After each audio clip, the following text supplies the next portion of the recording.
wonderful people all over this country. She is a beautiful Guyana will become the next Dubai, and we, the citizens of Guyana, are super excited to benefit from our homeland the same way the citizens of Dubai benefit from theirs. This is what life is like for citizens from the Emirate of Dubai. When you are born, your parents pay nothing. Your delivery and checkups for the next 9 months are all free. Then you grow up and you go to school. Local school in Dubai is free. And so are universities, because Dubai will pay for you to get a degree. I studied at Zayed University and New York University, both for free. Who's gonna pay for that? The government. Then you get married. If you can't afford the wedding, you get $20,000 to throw a wedding. And after marriage, every local Dubai family gets this: free land. Did you get free land? Yes. Did you get free land? Yes. Did you get free land? Sure, yes. And if you cannot afford the home, then you get a grant to build it for free. I also can't afford building a house. I can get a 0 interest loan on housing. Zero? 0. If you need to go to the hospitals are free. And if you need surgery that's not available here, they will fly you to another country to get treatment for free. When you become a senior citizen, you get discounts, many discounts. And if you live alone and can't afford it, Dubai will even send a caretaker to look after you for free. And when you die, well, in Dubai, that's also free. Your funeral will be taken care of, and Dubai will build a full tent with air conditioning within 5 hours of your death next to your home, so your friends can come and say goodbye to you. Guyana will become the next Dubai. with wonderful people all over this country. She is a beautiful Guyana. Good evening, viewers and listeners, to another edition of Globespan 24/7, owned and operated by Mr. Nohar Singh. Joining us tonight, as usual, is technical operator Mr. Devin Bisram. Discussing tonight the local government elections, politics below the surface of the local government election, and the future of ethnic politics in Guyana. We have two guests tonight. We were supposed to have four. For some unforeseen reasons, two had to drop out. We have, for the very first time, joining us under my moderation is Professor Kimani Nehusi. He is a professor at Temple University. He is a political analyst, a community advocate, community activist. Welcome, Dr. Professor Kimani Nehusi, to our program tonight. Also joining us tonight is Mr. Ravindra Dev, as usual, well-known Guyanese political activist. I don't know if it's a current or former politician, a leader of ROAR, former member of parliament, and a lawyer as well. Welcome, gentlemen, for joining us tonight to discuss this very important topic relating to the local government election that was held not Monday gone, but the previous Monday. We will talk about the outcome of the elections in a few minutes, but first, raging in Guyana is a controversy involving the allegation of a rape by a minister of a teenager, an underage youth, female. I just want to get your views of the way the matter is being handled at the moment. Ravi, would you like to start first? Well, let me just say that, yeah, this unfortunate allegation has transfixed our country. after the local government election and right now dominates the headlines and the discussion. I am always living in my village. I'm back in my village at Iflat, and I walk the streets, I talk.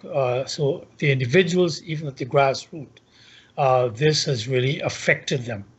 And it's not something we can brush off lightly.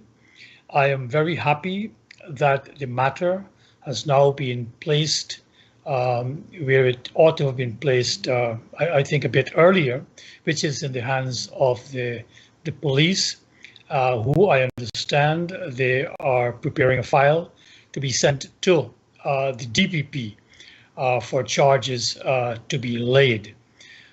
This is something that I am hoping again will make us, when I say us, all of us in Guyana, this is not a matter of a party or an individual.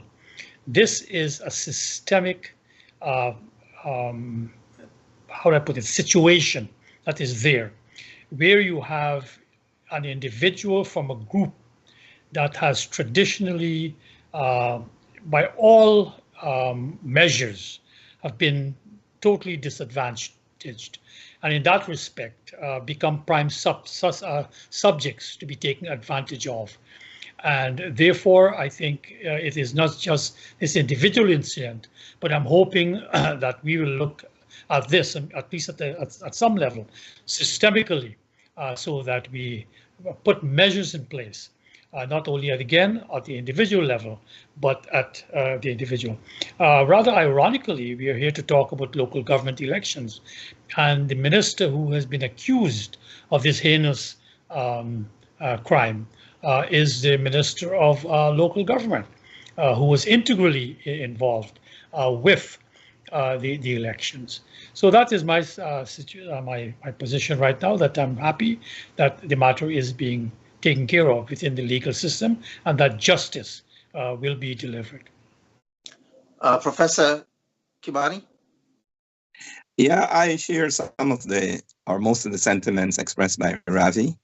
I think it's important that, first of all, the course of the law, which in my estimation is always a search for the truth and therefore for justice, I hope that that proceeds unimpeded, or as much as it can be. That's one thing. I also recognize that because of the specific context of Guyana, it's a context we cannot disappear. It's there.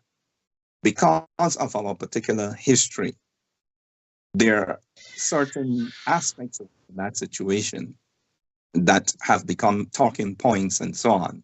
And I think it's important for us, in our attempts to understand these issues and to especially take corrective actions, to understand that our society is what it is. And therefore, it becomes very, very important that people, especially individuals in power, act in ways that are not only morally correct, legally correct, but also transparent and open. Because too often, citizens do not trust or trust enough the people who dispense power in our country. And this is one of those situations in which you hear all kinds of rumors and so on. And we shouldn't dissuade ourselves that this isn't something that is inimical in our country. And we, in our attempts to understand it and forge corrective action, need to take that into consideration. Okay, so the matter has not only occupied the attention of the Guyanese within Guyana, but the diaspora as well. Everywhere in the diaspora, people have approached me. What's happening there? What really happened? I myself don't really know. And as Ravi said, a legal investigation would lead to a conclusion of what next steps ought to be taken, if indeed any should be taken. I think enough said on that. Let us now discuss the local government elections of June 12th, just over a week ago. So, Ravi, you want to give us a little background on the local government results Well, before we talk about the local government results, I would like to talk a bit about the local government itself and what it was supposed to do. And will those results lead to resolving some of the, again, I use the word, the systemic contradictions in Guyana society?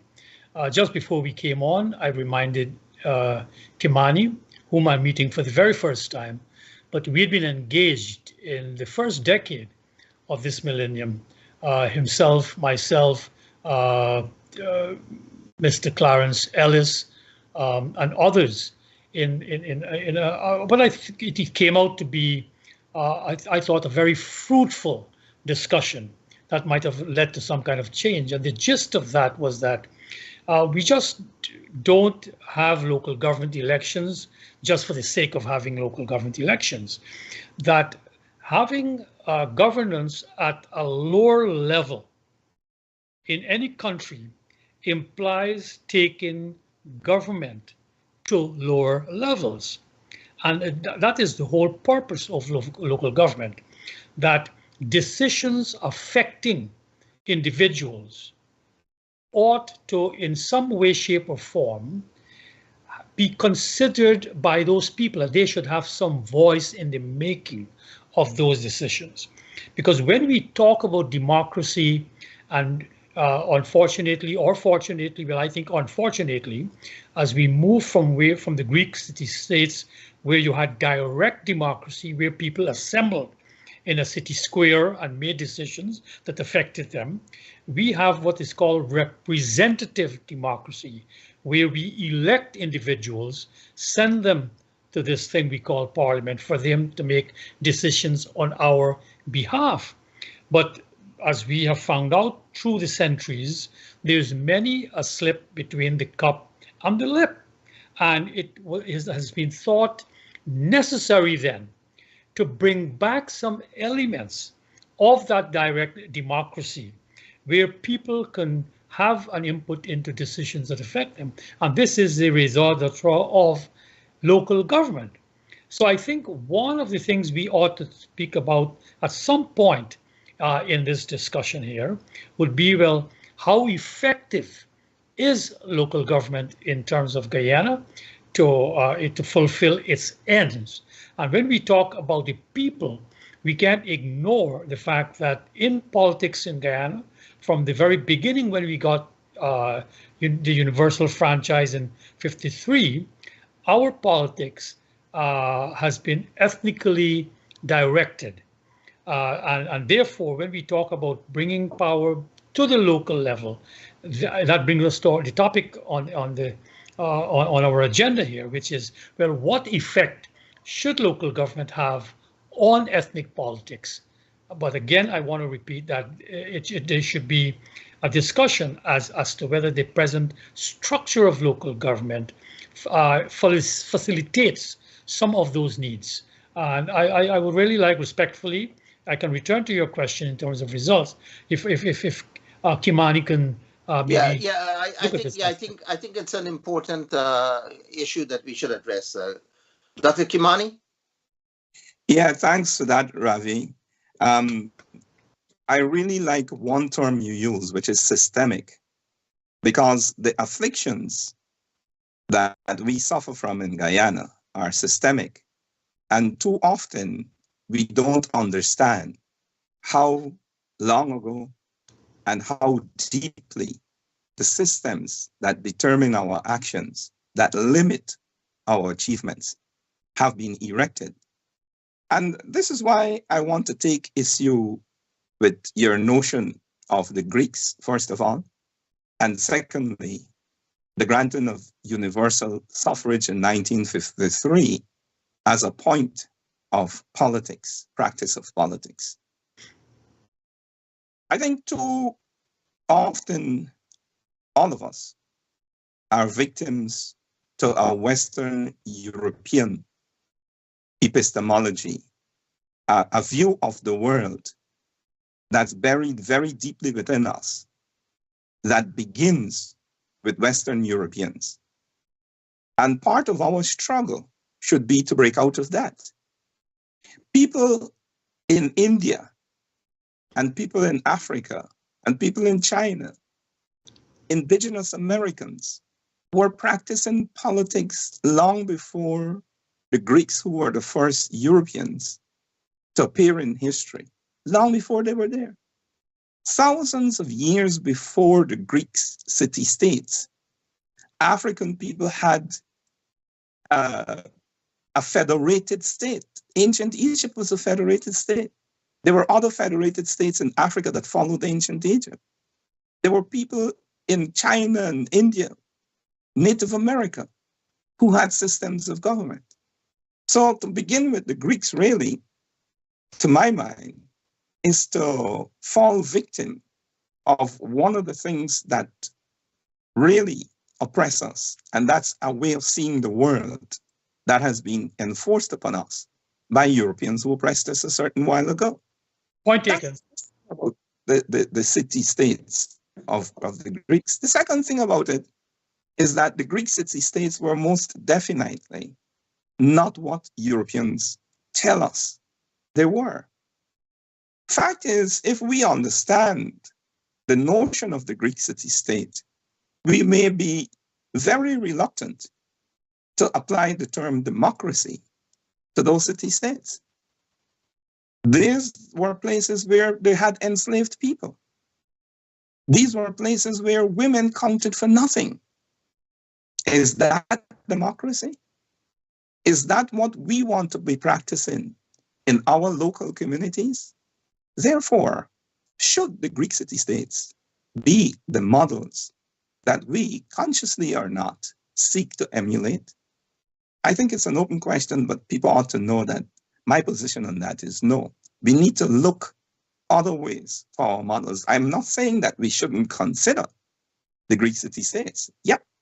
But we should know what they represent. We should be accurate about them. Here's my next point.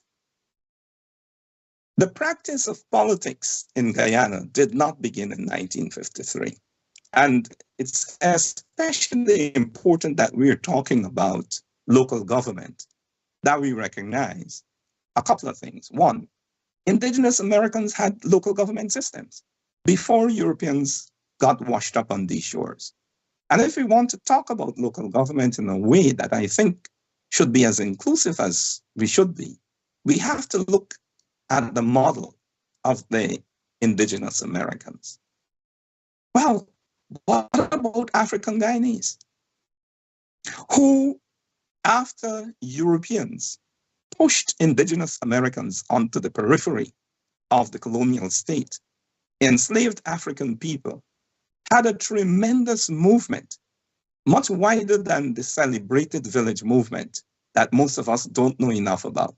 It was a movement, like I said before, for a civilized alternative to the banditry, the barbarism that Europeans ritualized on the plantations. And African Guyanese set up a system of local government that was far more democratic than the Greeks, for example. Let me give you some of what I mean. In an African Guyanese village, initially, women were equal to men in the discharge of the democratic process or whatever political process was unfolding. There was no distinction between people who had material accumulation and those who didn't. In other words, between rich and poor. It was a British governor in 1865 or thereabouts, a man named Woodhouse, who issued a diktat that said women and poor people must not be involved in village affairs. Now, this is significant because here you had a group of Guyanese, happened to be African Guyanese, who were developing a democratic tradition of the practice of local government in villages. And immediately you see that there was a contest, a conflict between the central government and those local democratic bodies in the villages. Later on, Indian people Portuguese and Chinese would join those previously African villages and begin to interact and contribute to what was going on. We shouldn't fool ourselves into the belief that there was no friction. There was friction. There were all kinds of things going on there. But I think on balance, fact is more than on balance, the dominant trend was collaboration in doing things. And I believe that when we want to talk about democracy in Guyana, we need to look at the specific tradition of democracy that was developed in those villages. We need also to recognize that because of what Guyana was, the planters, the white government, the colonial government, not only hated African Guyanese, but unfolded a whole lot of measures to oppress those villages. And unless we understand those things and the consequences of them that still live among us, we're not going to understand ourselves. My last point is this, that part of our oppression has been that we have been persuaded that everything about Europeans is good or better than the oppressed races, classes, and cultures of Guyana. And one way of us liberating ourselves is to understand our history and how it impacts upon us. I'm not saying that everything that came out of India or Africa or wherever, including Europe, was either good or bad. We got to examine these things on their merits. Also, we need to examine them in terms of their relevance to what we are and what we were attempting to do. So 1953 was a very important moment in the history of Guyana, but it didn't begin the practice of politics. What it began was the attempt to practice politics on a more national level. Already, the People's Progressive Party, the original People's Progressive Party, had a national structure. There was the People's Association formed in 1903 that had, something of a national structure. We could talk about those things. But 1953 really represents that moment when Guyanese were finally not really granted, but really won enough space to begin the practice of governance at a national level. Dr. Kimani, all said well and good, but we have been independent now for what, 60-something years already, and the Europeans, the white man has left us. We have been running our own affairs. No one has restored the kind of local governance that you talked about that was also, as you mentioned, good and great during the period, 100 years ago or thereabout. Why? I mean, we have not progressed much. But before you do that, I mean, let me get Ravi. You have to Well, a couple of things. One, I think it's very important what Kimani has just mentioned, and far be it, and he would know that from our previous encounters that in the press, that I'm in no way, shape, or form enamored of Europe's modernity, where they're defining their institutions as the end-all and be-all of not only politics, but in all aspects of our lives. And yes, and that's why it's important to have individuals like Professor Nehusi on these programs so we can be fact-based. And he gave some facts which are incontrovertible. The bottom line, however, is this, that if we are to now look behind those village councils, the Europeans, as soon as the so-called emancipation took place, unleashed a hegemonizing apparatus through their schools, through their churches, and through their other institutions, which in a sense helped to steer us and steer our thinking in a particular way. So the point I want to make, though, is that we have to start somewhere. And the bottom line is that we have to not take for granted, and I think that's the point that Kimani is making, that we can't take for granted the institutions that we have inherited. In many instances, they were structured in a particular way to keep us in slavery, not in the physical slavery, but in mental slavery to a certain extent. So take, for example, the village movement and the kind of democracy that it instituted going back to post-emancipation era that Kimani alluded to. Now, that, of course, it empowered the individuals at a very granular level. But what happened subsequently with those structures in being integrated into larger structures, right? Those larger structures began to erode the work that was done on a one-to-one basis with the individuals. So one of the proposals I had made, and in our last program, when Vincent was there, I mentioned the fact that our proposal was that we bring back in some shape the governance at the village level.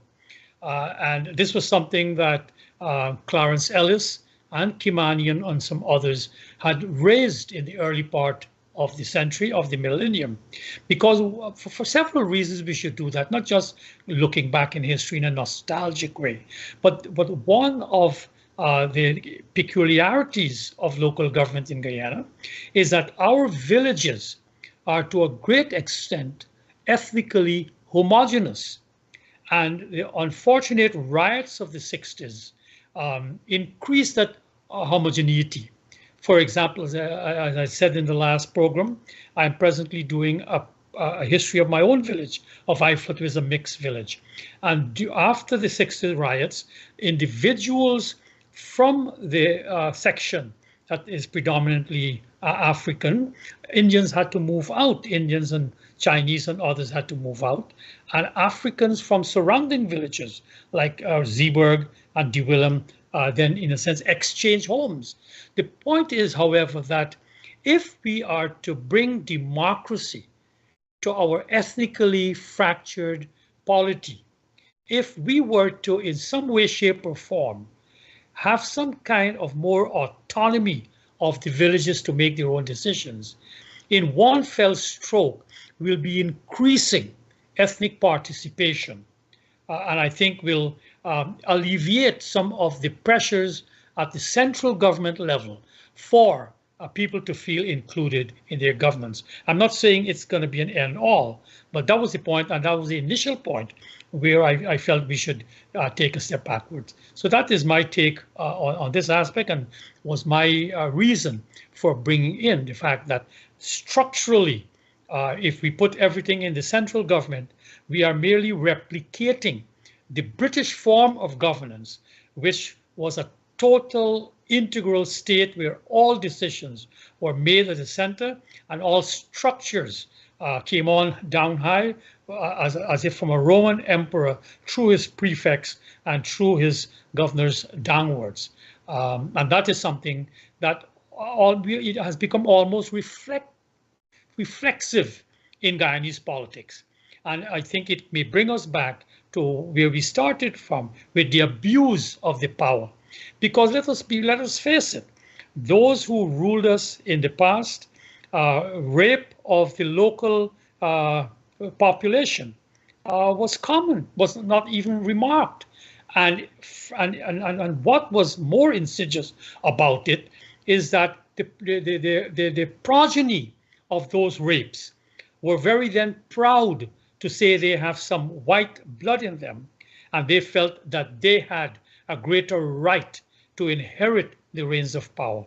And that also clouded our governance structures in terms of who now would occupy that space. So all of these things have come to cloud governance, both at the local level and at the national. But the point I want to make, though, is that My recommendation in our last program continues into this, that for local government in our specific circumstance in Guyana, it would, I think, help us with our ethnic conundrum if we were to give some more autonomy to the village level for them to take care of their own problems and challenges.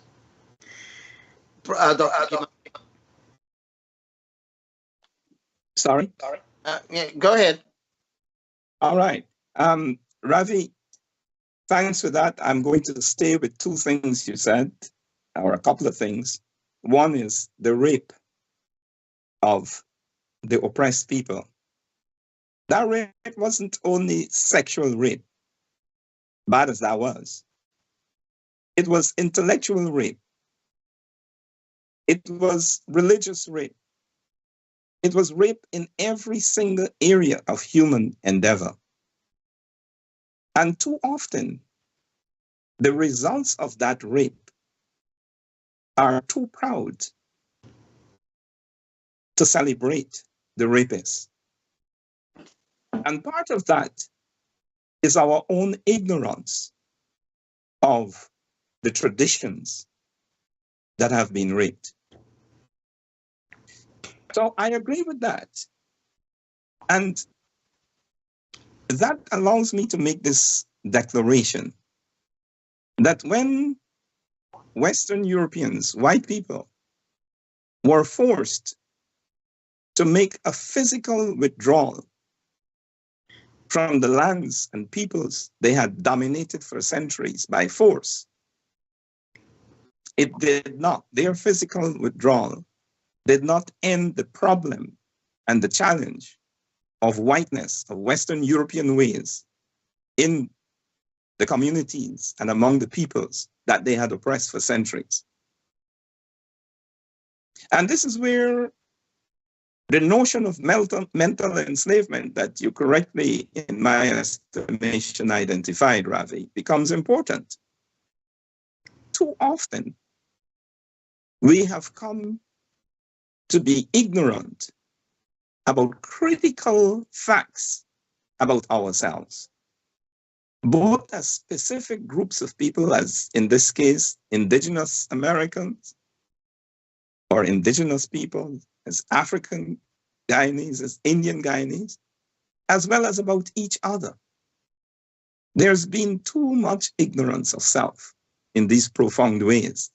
And that ignorance of self has been perpetuated by a system, structures that were organized during the time of enslavement coming forward.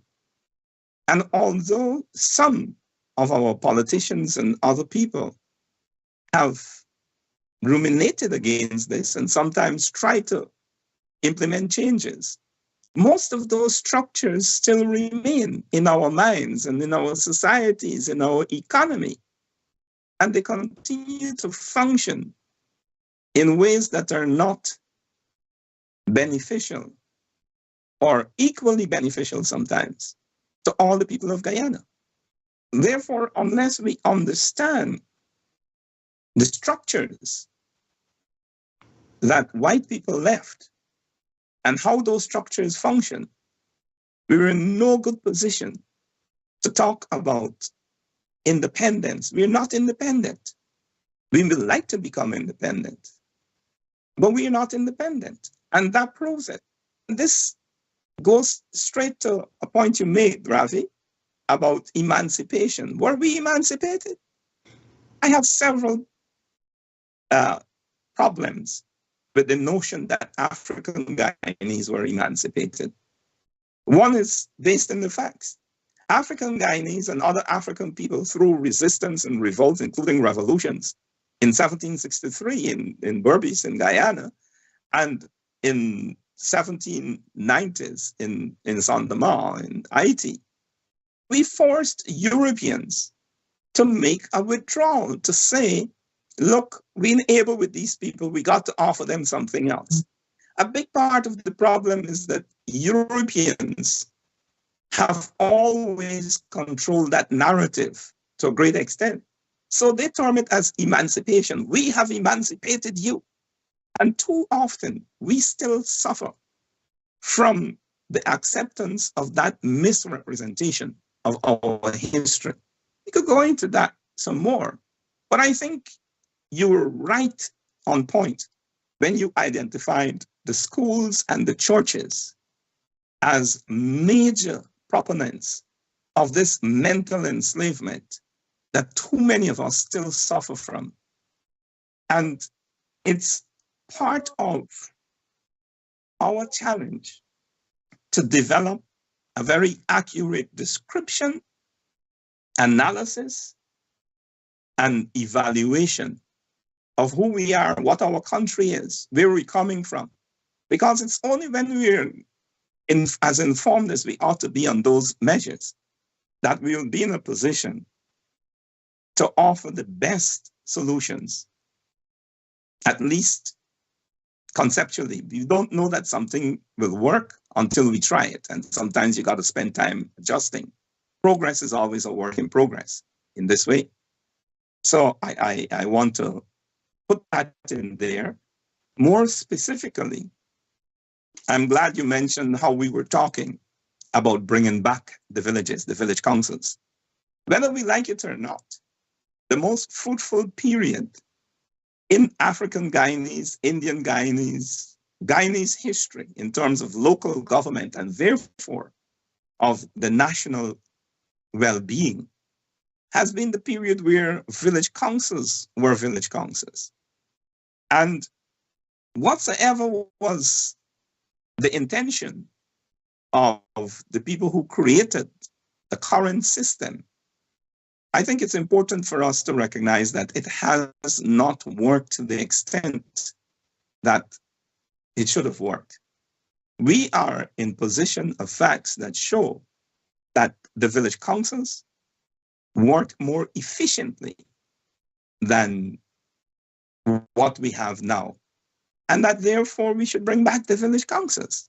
It's clear that the level of participation of citizens in their own local affairs, and therefore in national affairs, has dropped significantly from the time of the village council.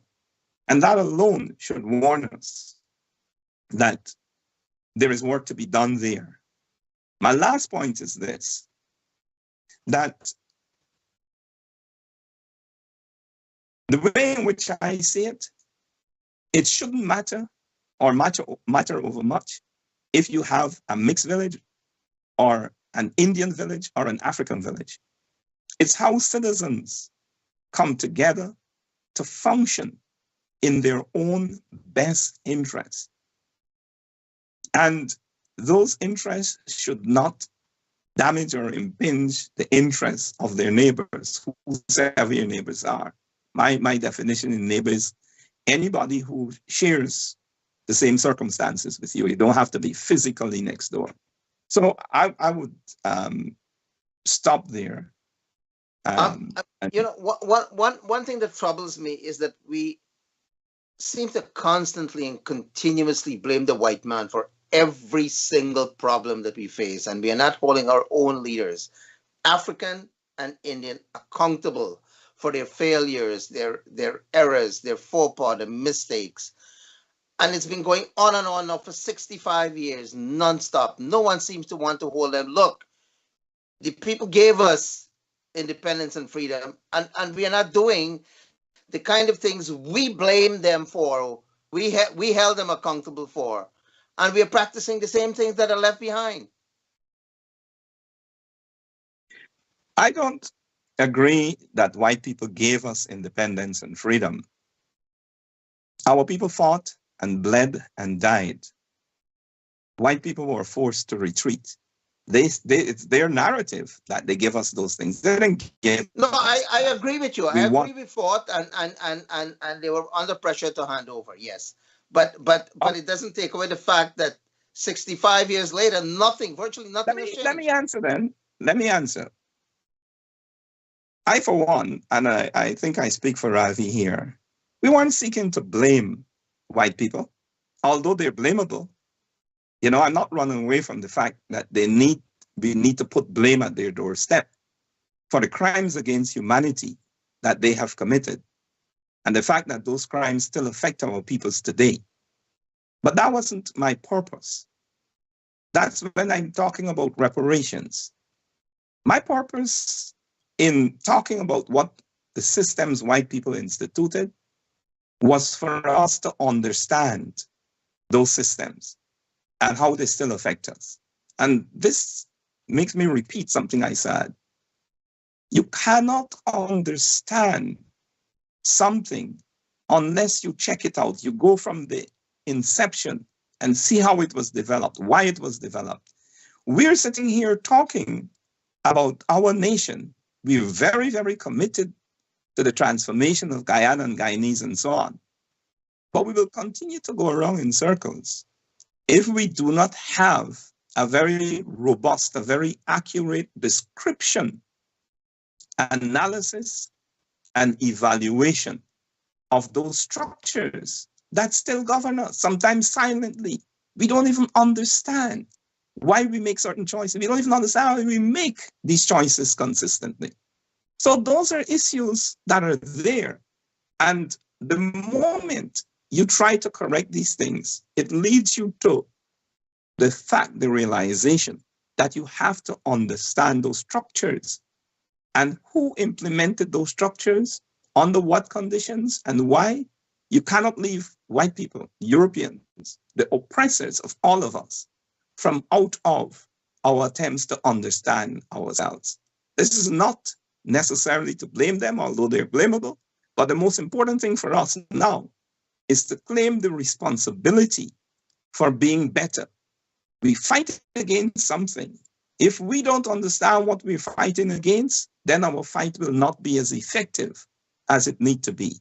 It's only in this context that we could offer very, very fruitful critiques of our leaders, present as well as past. And if we are not armed with enough knowledge and understanding, I think too often we are going to retreat to what we all damn as ethnic politics, where because somebody looks like me, he or she is always right. And the other person who doesn't look like me, in our estimation, is always wrong. I mean, we don't need to damn that.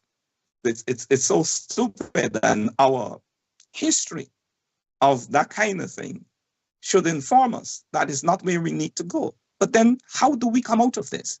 What is it that we need to do? My solution is to begin with an understanding of who we are, where we come from, and the road we have traveled. Well, Vishnu, I hold a similar position. In fact, the last program with Vincent Alexander, we had already, I thought, agreed on this here, and Vincent agreed, that we need a good historical account.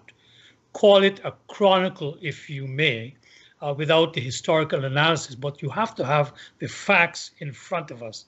And we have never done that in Guyana as to what actually occurred, and that to have a consensus on it, what occurred at emancipation. So for us to say, well, was there an emancipation?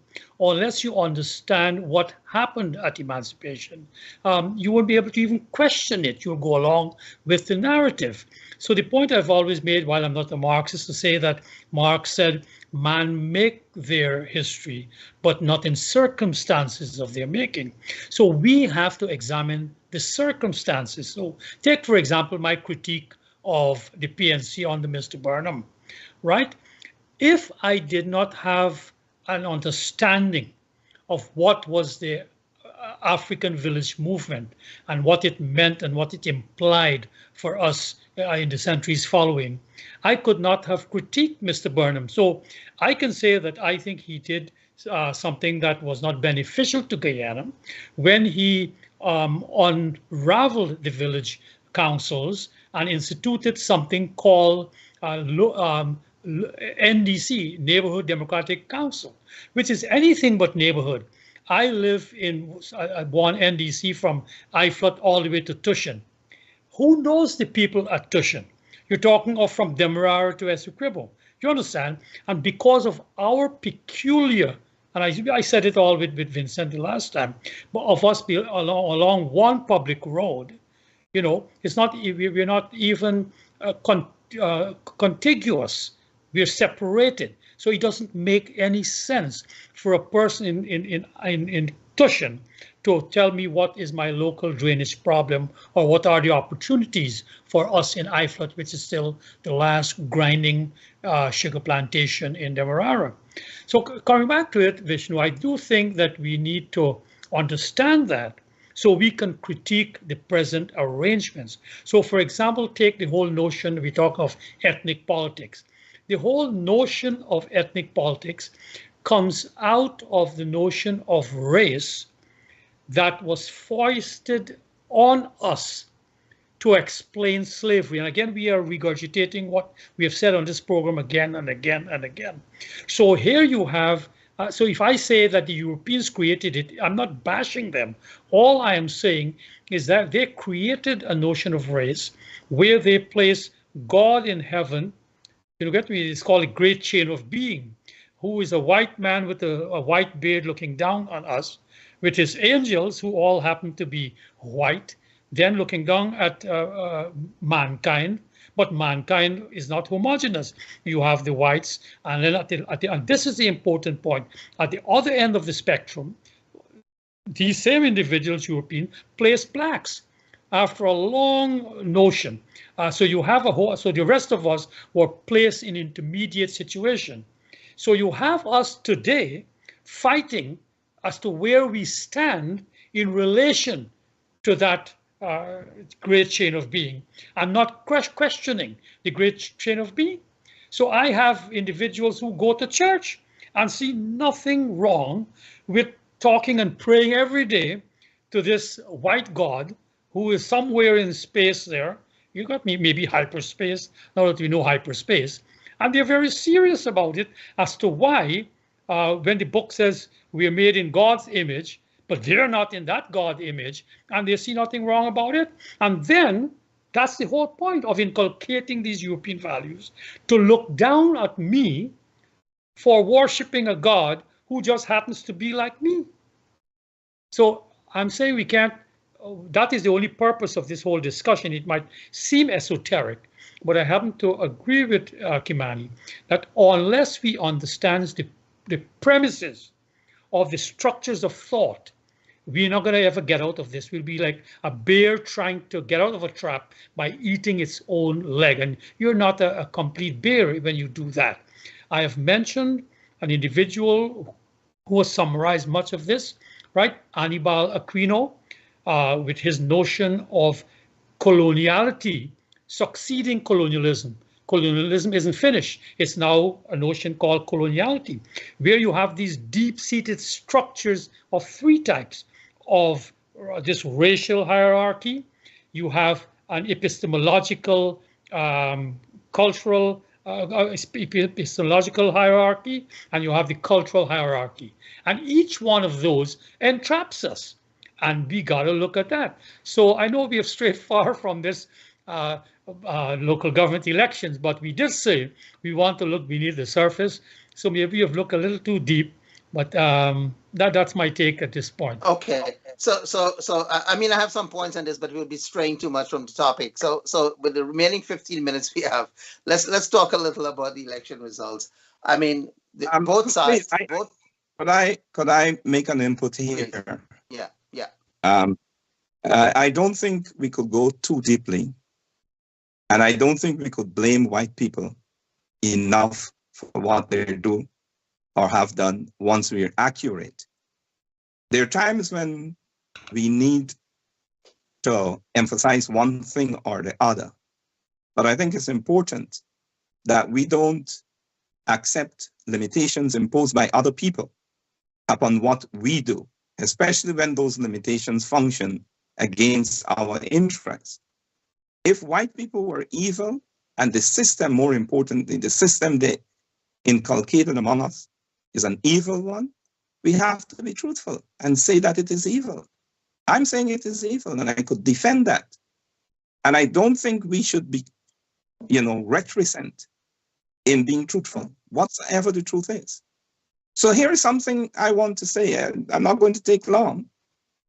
The system inculcated by white people discriminated against women, against people of color, against people who were culturally not Europeans, against anything or person that deviated from the rich white man. The farther you were from the rich white man, the less you were in the eyes of the system that they inculcated into us. We could talk about that on another occasion, but that's what's staring us down. When you talk about colorism, you talk about what, if your hair straight or not, you talk about culture. You know, we're told that African people don't have culture. And yet that Bible that is being used to oppress us is fundamentally based on things that were ripped away from African people. It's a strange thing, but what Ravi said is true. We're like a bear who trying to escape by eating our legs. That's what we have come to. And I'm going to close this particular part of this with a recollection of something that happened to me. Some years ago, I was invited to pour libation, an African ritual, which has given rise to prayers and communion in the Christian tradition. And some young African Guyanese literally ran out of the building, I was told, because they felt I was coming to do devil work from pouring libation. And those people were convinced that they were being Christians and doing the correct thing. Guess what? Libation is mentioned 60-odd times in that Bible. 60-odd times. It is mentioned as liquid offering, singular, and as liquid offerings, plural. But we have to ask ourselves, how come these people didn't know that, didn't understand that? And this is an African tradition that has become sucked up in the Bible. In Leviticus, most of Leviticus is African cultural rituals and so on. So we've got to ask ourselves, why are so many of our people, especially African Guyanese, in this pathetic condition that we don't know near to enough about ourselves? And when we see our own traditions or aspects of our own traditions being recycled by other people to oppress us for them, we can't recognize it. That is the depth of our oppression that we face. And unless we, as people who are well-meaning,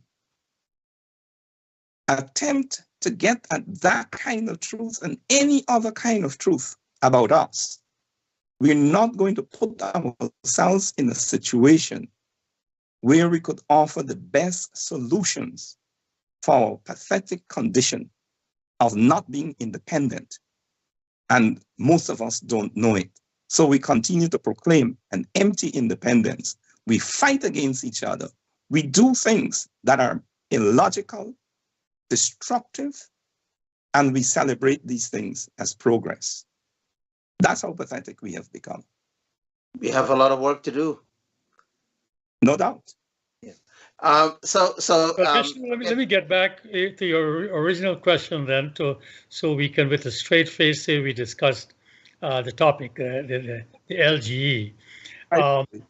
Basically, again, I come back to the future of ethnic politics, and something I've been pointing out since 2009, 2010, that I pointed out early on, even before the 2012 census, that Indians were becoming a minority in Guyana, was losing their majority, and that had great implications, I felt, for ethnic politics, because the African security dilemma, which we had come up with that phrase in ROAR, that was that there was no incentive for African Guyanese to practice the democracy that we had inherited, whatever we may criticize it, those were the rules of the game that we were playing by, that they had no incentive to go along because if they identify ethnically, which they did, the elections of '57 showed that, then there's no place for them there. And therefore, Mr. Burnham was allowed to go ahead with his, excesses for the famous or infamous 28 years and all of that. So I felt that by after 2009, 2010, my own politicking, because I had stepped out of parliament, but I had coalesced with the GAP party, the Amerindian party, and in going around the country, I saw that the Indian villages were pretty much bereft of so many of its occupants, and I felt therefore. So if you go back to those, my writings and interventions in those times, I said, therefore, it is now rational for both the so-called major parties, those were the circumstances in which we had to make our way with them, that they would have to then court votes from across the divide. And I felt they had to go beyond the tokenism that everybody felt had been occurring up to them by putting individuals in front, because the tokenism would only go so far. So I was denounced, as we have said before, by many African Guyanese activists, Eric Phillips and David Hines and so many other people, that we were asking for the African people to, if they were not going to vote ethnically and if they're going to modify their stance to attract across the divide votes, they're not going to get anywhere. But in 2011, the PPP was checkmated. They only got in the presidency through plurality. In 2015, they were defeated, by a coalition of the PNC, and that's what the happening was, along with a party that was able to bring in some Indian votes, and he was out. So I felt at long last, within the rules of democracy in which we are playing under, there would now be the politics of in and out. But more importantly, and this was the key point, that the parties then would have to now finally, out of their own self-interest, reach across the divide. Because in my book, I don't care what is in their head. Intent is not only your motive, it's what you do, you show it by what you do. So if you will now unleash programs to attract people from across your divide, then you will get those votes. And that is how you can have, I thought, was a much more functional politics. So we arrived at this last election, where the PPP signed on to that from their first, as soon as they got into office, they overtly said they were going to court the African Guyanese votes. They were going to go full out. And as we say in basketball, we're going to give a full court press. They were going to be like LeBron of politics in this matter here. And they did. And so coming back to your first question to me, the results, they have definitely collected votes in what we used to call traditional African areas. So, and what does this say?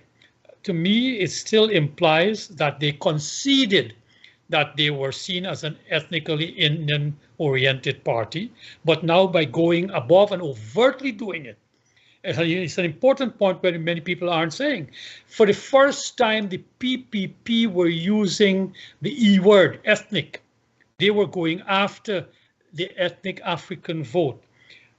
Prime Minister Phillips could say that he was Afrocentric. Never heard from the PPP side. And I come back to the local. In my area of IFLUT, we can look at the votes as to, because it's by, the voting booths, you can know what, but more importantly, let's take the village of Denamstel, a traditional vote which the PPP never even contested. And at the national election, they used to get about 8 votes. This time in the local government elections, out of 500 and something votes, the PPP got 125 or so, meaning they got about 23% of the votes. Similarly, in Dikendren, which is to my east, over towards Tushan side there, they also made inroads there. So the question for us, what does this imply for the future of ethnic politics? As I said in my article last week, I am not totally convinced that the imperatives that Kimani and myself discussed in terms of what drives ethnic politics, of this deep need for identity and to be somebody and to say, well, how I am being treated and all of the other things that comes with not just what we may call rational, but what is rational? I won't go down that rabbit hole. So I am still a skeptic, and so therefore I am looking out for 2025.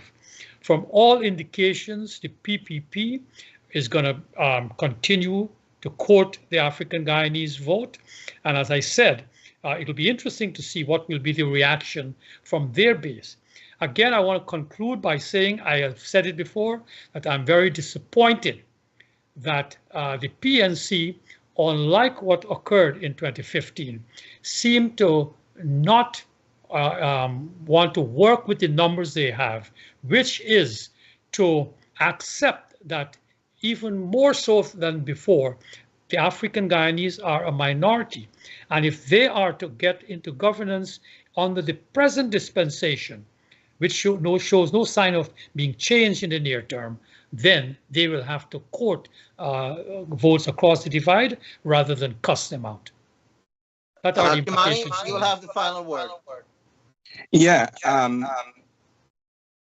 Ravi, I'm not certain I agree with all of your premises, especially when you talk about the security dilemma of African Guyanese.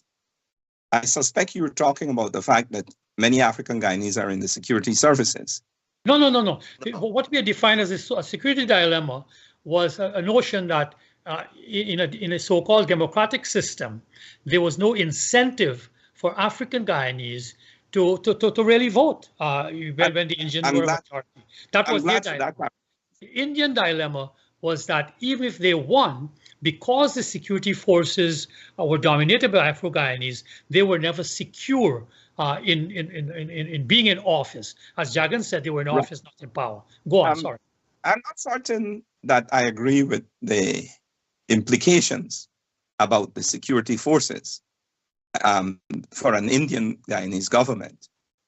But my anxiety is to look at the premises.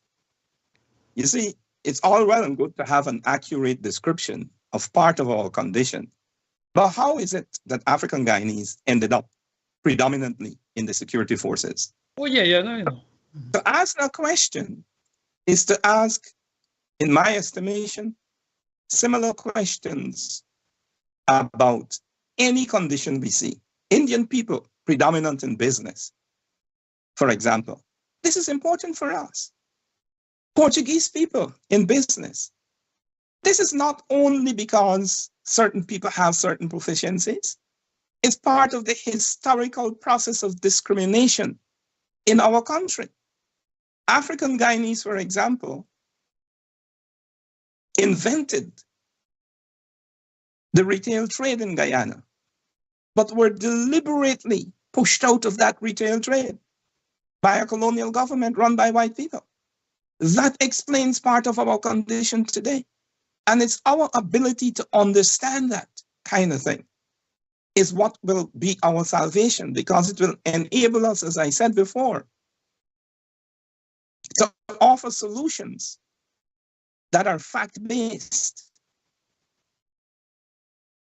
And we've been in position to modify. Kimani, that is my caution too, that if politicians want to attract real votes that will stick to them, unless they go to these issues that are beneath the surface, it will be a transitory phenomenon. So, and we agree on this. We agree on this.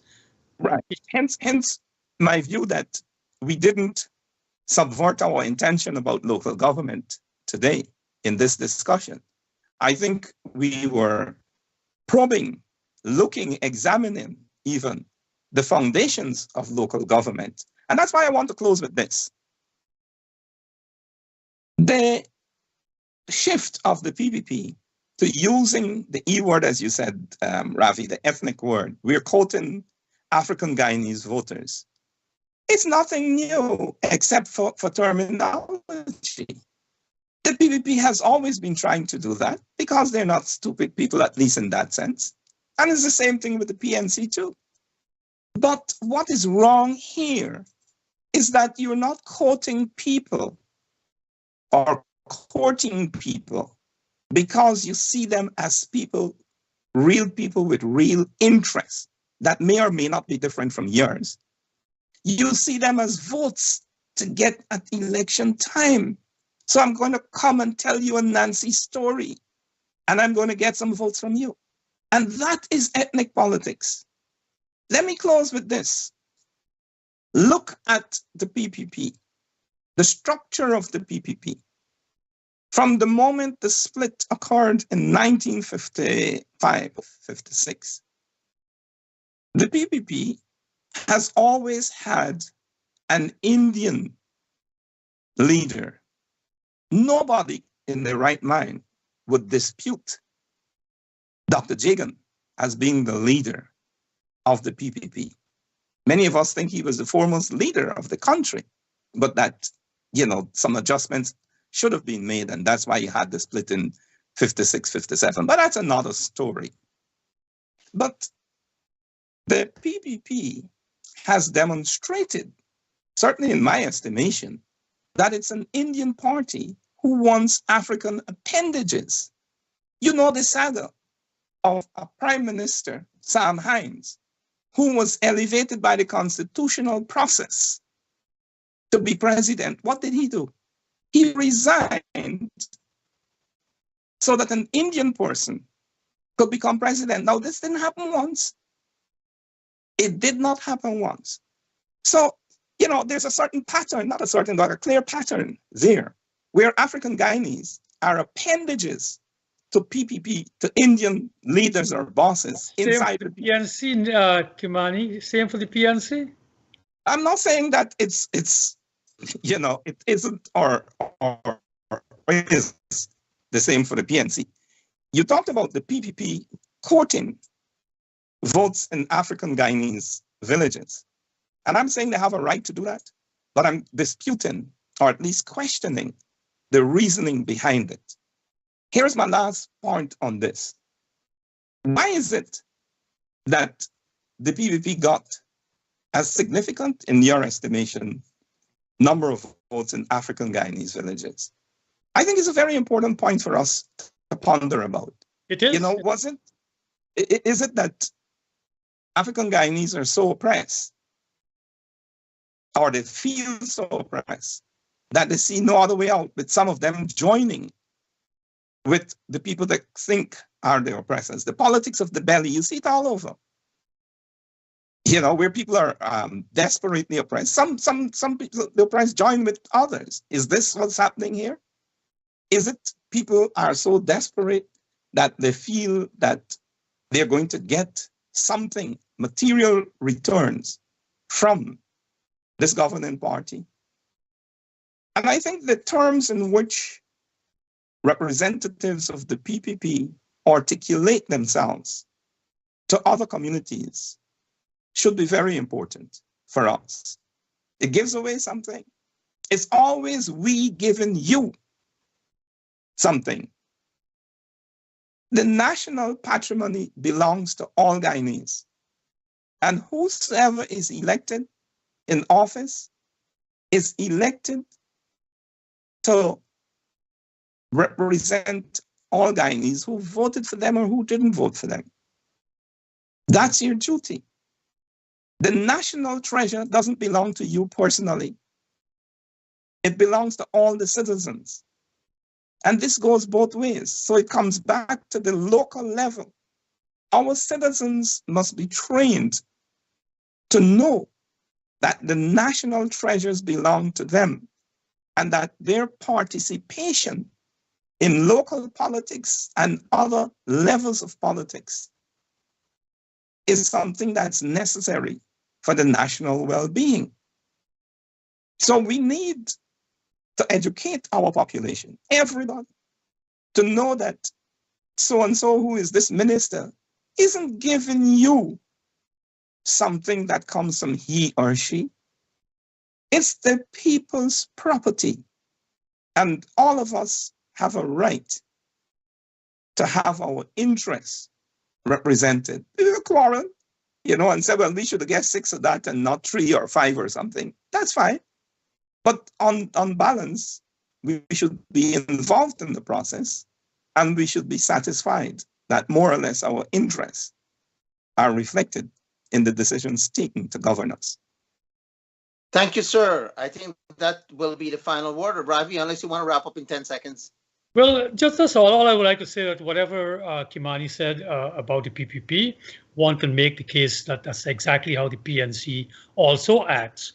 And in this case, however, I think they are a bit irrational, that even within our present situation, they are really shooting themselves in the foot, just as Mr. Granger did when he fired 7,000 sugar workers in terms of electoral politics. So I think that the PPP is practicing, if let's say what Kimani said, they're practicing what was called Tammany Hall politics, the politics of giving handouts and so on. So be it. But the PNC is not even giving itself that opportunity to woo the other side. And I fear therefore for our politics going forward, because I believe that you need a strong opposition for the type of politics we have found ourselves in. And therefore, I would urge the PNC to, in a sense, get its act together under the circumstances in which they have found themselves. Thank you very much. Fruitful discussion. We'll have to continue some other time. Sorry, Kimani, that we'll end now, and we will resume discussions. Well, thank you, gentlemen, for spending your time with us this evening. Viewers, listeners, thank you for joining us. I'm afraid we have run out of time. Good night. Goodbye.